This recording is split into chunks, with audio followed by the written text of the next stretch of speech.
Hello and welcome to NutriFusion Bites. I'm Mary Rose and I'm going to show you how to make authentic braised pork belly, also known as Shao Rou. Ingredients are in the description box, but essentially we're going to need some pork belly, aromatics such as ginger, garlic, spring onion, star anise and pepper, as well as sauces and spices to flavor up our dish. First, cut your pork belly into bite-sized slices and add to a pot. Cover with water and add a few slices of the green part of spring onion, 2 slices of ginger and a tablespoon of Shaoxing wine. Turn on the heat on medium-high, and once the scum starts to rise to the top, rinse the pork in a colander. Pat dry once all the scum has been removed. Now you can skip this step, but I like to brown the pork a bit by adding it to the pot with no oil and browning the edges on the fire. Remove and set aside. Then in the same pot, but cleaned, add lard. No seed oils over here as it's bad for your health.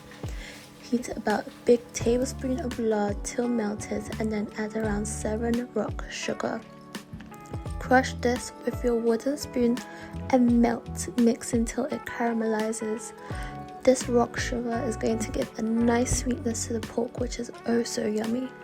If it becomes too dark, however, the dish is going to taste bitter, so be careful.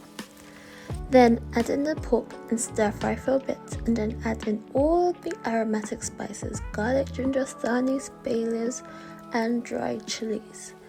And stir fry for about 3 minutes until you can smell the beautiful aroma. Now add in 3 tablespoons of soy sauce, 2 tablespoons of dark soy sauce, 1 teaspoon of salt and 2 cups of water. Cover and simmer for 45 minutes. After this time, leave to simmer with the lid open for around 10 to 15 minutes. By then, the water would have reduced to a thick sauce, and voila! Your delicious, juicy braised pork belly is ready for all to enjoy. And how ba? Best served with rice. Enjoy!